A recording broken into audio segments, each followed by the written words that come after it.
Hello guys, welcome back to channel কুড়েবার blogs. আবার চলে এসেছি নতুন একটা ভিডিওর সাথে। আর এই যে আমার ব্যাগে কি করছে জানি না। কই গো তুমি? এই তো আমরা কোথায় যাচ্ছি?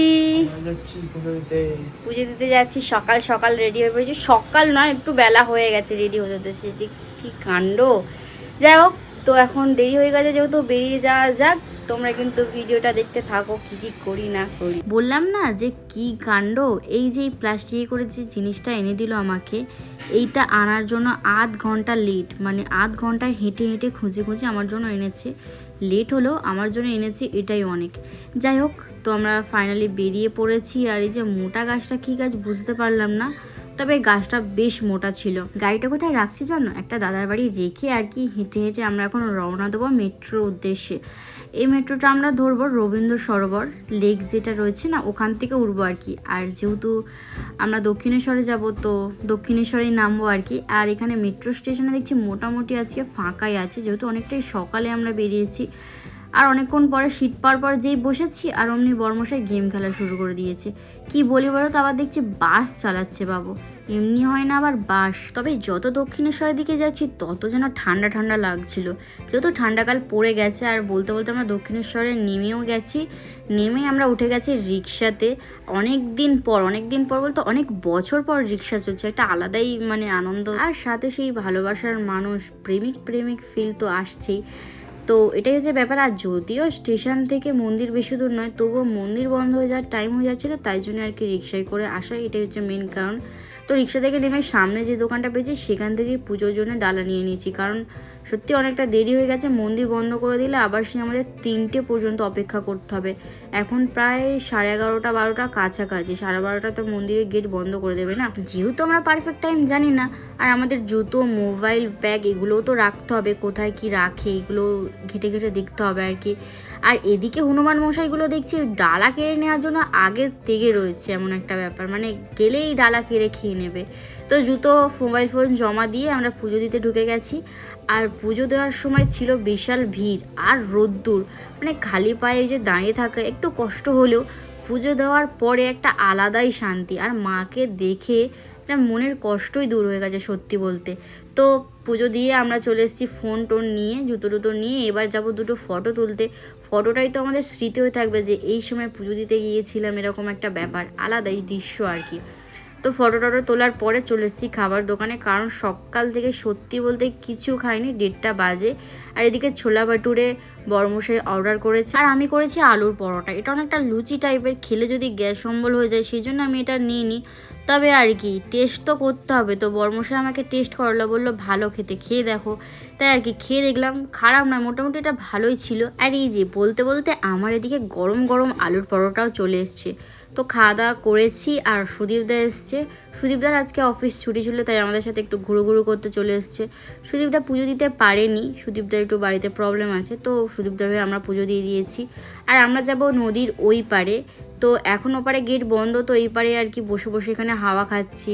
আর যেখানে ফটো তোলার স্পেস আছে সেখানে ফটো না তুলে কি আমি থাকি বলো তো, তাই দুটো ফটোও তুলে নিলাম। তবে যাই বলো, এখানে এসে আজকে মনটা শান্ত হয়ে গেল, একদম ভালো হয়ে গেল। আর এদিকে 3টের সময় যে পুজো দেবে লোকে, দেখো গেট এখনও বন্ধ, বাট ভিড় লাইন অনেক চলে গেছে। ভাগ্যিস তাড়াতাড়ি করে সে পুজোটা দিয়ে দিয়েছিলাম। যাই হোক, এখানে যেতে যেতে দেখছি আমড়া মাখা, পেয়ারা মাখা, বেল মাখা। আমাকে বলছিল কি মাখা খাবে, আমি বললাম প্রথমে আমড়া মাখা খাবো, আমড়া খেতে আমার জাস্ট ভালো লাগে। তো আমাকে টেস্ট করার জন্য দিল, সত্যি দারুণ টেস্ট ছিল। আর পিছনে কিন্তু সেই নেপালিরা ভাবছে কি খাচ্ছি, তো ওরাও দেখে দেখে চলে গেল আর কি, কিছু বললো না। ওদের ভাষা আমরা বুঝতে পারিনি, আর আমাদের ভাষা ওরা। যাই হোক, এটাই ছিল ব্যাপার। আর রাস্তায় দোকান থাকবে, আর সেই দোকানে কি আছে আমি দেখবো না, দাম জিজ্ঞাসা করবো না, তা কি হয়। এদিকে সুদীপদা তো সুদীপদার মতো পেয়ারা মাখা খাচ্ছে, আর আমি একটা দোকানে দাঁড়িয়ে দেখছি পঞ্চপ্রদীপটা কত কি দাম, কীরকম কী ব্যাপার। এক হাতে খাবার থাকলেও এক হাত তো ফাঁকা। তো দেখলাম দামটা ঠিক পছন্দ হলো না, তাই চলে এসেছি লঞ্চঘাট। আর এখানে টিকিটের দাম খুবই কম, দামটা আমি জানি না, কারণ সুদীপদার টিকিট কাটছিল। টিকিট কেটে চলে এসেছি ভিতরে। আর ভিতরে আসতে এত সুন্দর দৃশ্য, এত সুন্দর ভিউ, ফটো না তুললে তো আধুরা থেকে যাবে বলো তো, মনটা কেমন দুঃখী হয়ে যাবে না পরে। যা অত সুন্দর লোকেশন আমি ফটো তুললাম না, এটাই ভাবতাম। তাই জন্য যতই দেরি হোক ফটো একটা তুলেই ছেড়েছি। তার মধ্যেই লঞ্চে লোক বলছে তাড়াতাড়ি আসো, লঞ্চ ছেড়ে দেওয়া হবে। তাই আর কি তাড়াহুড়ো করে লঞ্চে উঠে পড়লাম। অনেকে লঞ্চ বলে, অনেকে ভ্যাসেল বলে, যেটা যার পছন্দ মতো বলে। তো সেটা বড় কথা নয়, উঠে তো পড়েছি। এদিকে সুদীপদার খাওয়া এখনও শেষ হয়নি, আর এদিকে লঞ্চও ছাড়ছে না। এই ছেড়ে দেবে করে তাড়াতাড়ি করে ডেকে তুলে আর ছাড়ে না, এটা কি মানা যায় বলো তো?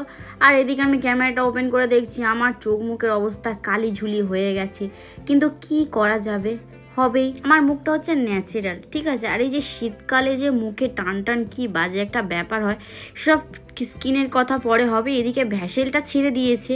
এই যে দৃশ্যটা যা সুন্দর লাগছিল, এখান থেকে আবার তোমার দক্ষিণেশ্বরের মন্দিরটা একদম ক্লিয়ার দেখা যাচ্ছে। এটা তো আরও সুন্দর। আমি অনেক ভিডিওতে দেখেছি এরকম দেখায়, আমার তো বেশ দেখতে দারুণ লাগে। আর সামনে থেকে ফিল করতেও তো আলাদাই সোয়াগ। যাই হোক, সেটা বড় কথা নয়। এই যে এইটার ব্রিজটার নিচে দিয়ে যাচ্ছি, আর এই সময়টায় ঠিক ট্রেন যাচ্ছে, ঘাট করে কানটা খেয়ে নিয়েছিল পুরো। দেখো ওই ট্রেন যাচ্ছে, আর এখানে ব্রিজটা ফুটো হয়ে গেছে। জানি না কি হবে, কবে রিকভারি করবে, সেটা বড় কথা নয়। দৃশ্যটা বেশ সুন্দর ছিল। তো অনেকক্ষণ আধ ঘন্টা গল্প করে দাঁড়িয়ে পা ব্যথা করে এসেই পড়েছি বেলুড় মঠে। মঠ বলে কি মাঠ বলে সেটা আমি জানি না, তবে আমার ভাষায় এটা মাঠই বলে, কারণ এটা মাঠের মতন একটা সুন্দর পরিবেশ। যাই হোক, তো লঞ্চ থেকে নেমে পড়েছি। ওদিকে লোককে আটিয়ে রেখেছে আর আমাদের ছেড়ে দিয়েছে। আর আমরা আগে গেলেই তো ওরা এন্ট্রি নিতে পারবে না, এটাই তো ব্যাপার। যাই হোক, নদী তো পেরিয়ে যেতে খুব ভালো সবারই লাগে। আর এদিকে মেট্রো স্টেশন থেকে বেরোচ্ছি না লঞ্চ ঘাট পেরিয়ে বেরোচ্ছি, বুঝতে পারছি না আগের আর এখন সম্পূর্ণ আলাদা। মানে এখন এত সুন্দর করে দিয়েছে না, সত্যি বোঝা মুশকিল আর কি। কেমন লাগছে? শান্ত পাখির আওয়াজ, যেটা তোমার কথা মানে সুদীপদার কথা, দারুণ। সত্যি এত সুন্দর পাখির ডাক। আর একটু যেতে না যেতে দেখছি একটা মসজিদ রয়েছে, সামনেই মন্দির পাশেই মসজিদ, একটা আলাদাই ব্যাপার। আর আমরা সবে মাত্র ঢুকেছি আর তখনই বেলুড় মাঠের আর কি গেটটা খুলেছে। একটা মজার ব্যাপার না, মানে আমাদের দাঁড়াতেই হয়নি, টাইমিংটাই এত সুন্দর ছিল। আর ভিতরে দেখছি মানে আমরা ঢোকার সাথে সাথে লোক প্রচুর লোক ঢুকে গেছে, ভিড় হয়ে গেছে। আর বড়মশার চোখ পড়েছে এই টোটো মহারাজটার ওপরে। টোটো যে চালাচ্ছে সে তো মহারাজ, তো এখানে যত মহারাজরাই থাকে আশেপাশে দেখাশোনা করে, সবাই মহারাজ এক একটা। আর মন্দিরের ভেতর থেকে ঘুরে এলাম, এত শান্ত, একটা লোকের মুখে একটা টু শব্দ ছিল না, পুরো স্তব্ধ। মানে একদম ধ্যান করার জন্য, মন শান্ত করার জন্য পারফেক্ট জায়গা ছিল। তো সেখান থেকে আমরা একটু বাইরে বসলাম আর দেখছি সন্ধে যত হচ্ছে পাখিরা কাক উড়ে বেড়াচ্ছে, একটা ঝাঁক একটা আলাদাই দৃশ্য লাগছিল। তো সেখানে অনেকটা টাইম কাটিয়ে আর কি বাড়ির দিকে যাচ্ছি। না বাড়ির দিকে এখন যাব না, এখন আমরা একটা জায়গায় যাব, সেই জায়গাটা হচ্ছে পালঘাট। হ্যাঁ, এই পালঘাটে সুদীপ তো অনেকবার এসছে, তো আমাদের নিয়ে এলো ফার্স্ট টাইম, আমি ফার্স্ট টাইম। আর বলছিল ওইখানে দেখো একটা বজরংবলীর মন্দির ছিল, মন্দিরে কোনো ঠাকুর নেই, ওটা ধসেতে নেমে গেছে। আর কদিন আগে যেহেতু ছট পুজো হয়েছে, সব ছট পুজোর ওই ধারগুলো ডাব ফাটিয়েছে, সিঁদুর লেগে আছে। আর এখানে একটা গন্ডগোল লেগে গেছে। এই যে ওই দুটো ছেলে দাঁড়িয়ে রয়েছে পিঙ্ক কালার আর ব্লু কালারের গেঞ্জি পরে, এদের এখন একটা বল পড়ে গেছে। আর যে বলটা আছে ওই বাচ্চাটার হাতে, বাচ্চাটা এলাকারই, তো সেই বল নিয়ে ঝামেলা। ও বলছে ওই যে দেখো বল নিয়ে যাচ্ছে, ও বলছে বল আমি পেয়েছি, আমি দেবো না। আর এরা বলছে ভাই বল দে দো, এ বাচ্চা কা বল হে। তো ও তো দিতে চায় না, আর এরাও এই করবে মানে নেবে। তো ওই বলে প্রায় 1 ঘন্টা জপিয়ে লাস্টে বাচ্চাটা বললো ঠিক আছে 100 টাকা দাও, আমি বলটা দিয়ে দেবো। তো যারা বলটা ফেলেছে তাদের পুরো টিম এলো, পাড়ার দুটো বড় দাদা এলো, তারপর আর দিল। ওদের সিন শেষ হলো আর আমরাও সব সিন শেষ করেই আর কি এলাম। আস্তে আস্তে দেখছিলাম একটা চানামুড়ি, আর চানামুড়ি দেখলে তো খিদে পাবেই বড়মশাইয়ের। মুড়ি মাখানো সব সময় খায়, পছন্দ করে। তো মুড়ি মাখানো খেতে আমরা হেঁটে মেন রোডে উঠলাম, উঠেই টোটোতে উঠে গেছি প্রথমেই। টোটো করে এখন যাব হচ্ছে তোমার স্টেশন থেকে ট্রেন ধরে আর কি কলকাতায় যাব। এটা হচ্ছে বেলুড় স্টেশন। তো বেলুড় স্টেশনটাই বর্মশাই দেখাচ্ছিল, অনেক পুরনো স্টেশন। তবে এই যে ঘড়িটা তো নতুন ইউনিক লাগছে, তাই না? ঘড়িতে কটা বাজে তোমরা অবশ্যই কিন্তু জানো। আর এদিকে বর্মশাই আর দাদা টিকিট কেটে চলে এসছে, এবার আমরা স্টেশনেও চলে যাব। এই যে এতগুলো সিঁড়ি পার করে এসেছি না, কষ্ট হচ্ছে আর মাথাটাও ব্যথা করছে, কিন্তু কল রয়েছে, কলে জল নেই, এটাই হচ্ছে ব্যাপার। তবে আশা করি যে স্টেশনে নামবো হাওড়া স্টেশনে সেখানে জল পেয়ে যাব, সে অপেক্ষায় থাকতে থাকতে আর কি ট্রেন এসে গেছে। আর শরীরটা একটু ক্লান্ত লাগলেও ট্রেনটা দেখে আমার বেশ ভালো লাগছে, কারণ ট্রেনটা পুরো ফাঁকা ছিল আর জানালার ধারে সিট পেয়েছি, তো আলাদাই আনন্দ। আমি তো খুব খুশি। তিনজনে মজা ঠাট্টা করতে করতে কখন যে স্টেশনে নেমে পড়েছি জানি না। নেমেই দেখছি কল সামনেই, মানে দরজা থেকে নেমেছি আর কল, মুখটা ধুয়ে নিয়েছি। আর হাওড়া স্টেশনের পাখাগুলো সেই বড় বড়, বর্মশাই বলছিল তো আমাদের ঘরের মতো একটা সাইজ, মানে একটা ঘর যত বড় হয় তত বড় পাখা। আর এই বকতে বকতে তো আমি মেট্রো স্টেশনে ঢুকেই পড়েছি। আর এটা কোন মেট্রো বলো তো? জলের তলা দিয়ে যাওয়া মেট্রো, যেটা আমি সত্যি বলতে ফার্স্ট টাইম চড়ছি।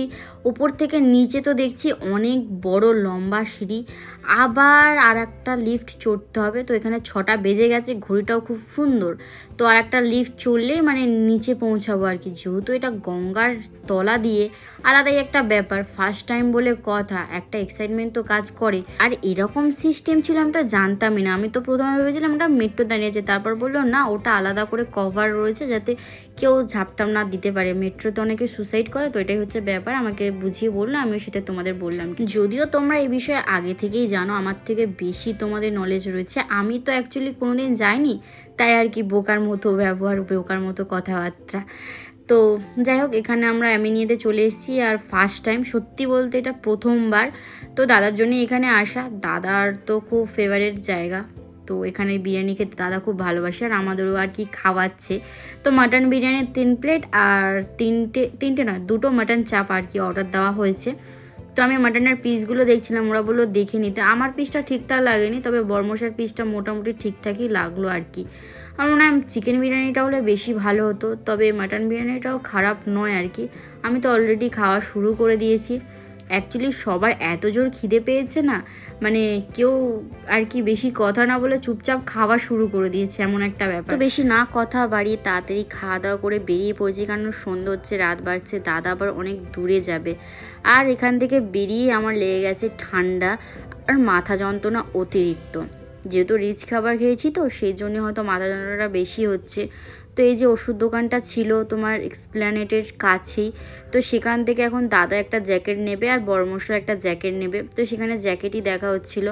প্রথমে দাদাটা এক চান্সে চুজ হয়ে গেছে, পছন্দ হয়ে গেছে। ওর বড়মশাইয়ের সাইজে হচ্ছে না, মানে যে কালারটা পছন্দ করছে গায়ে পড়ছে তো ছোট হচ্ছে। লাস্টেই এক পিসই ছিল কালো, যেটা ওর সাইজের আর কি। আর সেই বার্থডে থেকে বেচারার কপালে শুধু কালো জামা, কালো শার্ট, এই হচ্ছে। তবে কালো পরলে কিন্তু বেশ সুন্দর হ্যান্ডসাম লাগে। তো দাদার মতো চলে গেছে, আর আমরা দুজন মেট্রো স্টেশনে বসে আছি। প্ল্যানেটে এত মেট্রোর ভিড় ছিল, একটা ট্রেন চলে গেছে, তারপর আমরা এসছি আর কি। তো মেট্রো থেকে নেমে দুজনে হাঁটছি। গাড়ি তো রাখা রয়েছে দাদার বাড়িতে, সেখানে তো গাড়িটা নিতে হবে। তো আমি গাড়ির কাছে চলে এসেছি, আর সামনে একটা দোকান ছিল, সেখানে বর্মশাইকে পাঠিয়েছি একটু থামস আপ আনতে। একটু থামস আপ খেলে মনে হয় একটু মনটা ভালো লাগবে, মানে এত রিচ খাবারের পর একটু থামস আপ খেলে ভালো লাগে, কি বলো? সব তো ঠিক আছে, আমি একা আনবো না হয়েছিলাম, হঠাৎ করে দেখি পিছনে ভোঁ ভোঁ করে আওয়াজ হচ্ছে। এই যে দুটো পিচ্ছি ছেলে BMW মিনি বাইক নিয়ে চালানো প্র্যাকটিস করছে, মানে শিখছে, একটা আলাদাই মজা লাগছে। আমরা আবার ছোটোবেলায় এসব তো দেখিনি, মানে চড়া তো দূরের কথা।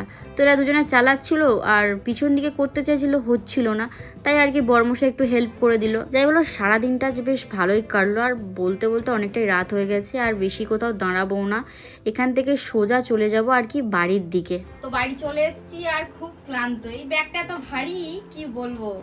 এই যে ব্যাগের মধ্যে 2.5 কিলো কা পাওয়ার ব্যাংক থা, ঠিক আছে। তো এই জন্য ব্যাগটা ভারী, আর সেরকম কিছু নেই। আর আমার একটা ছোট্ট লিপস্টিক রয়েছে, যদিও সেটা আমি ইউজ করিনি।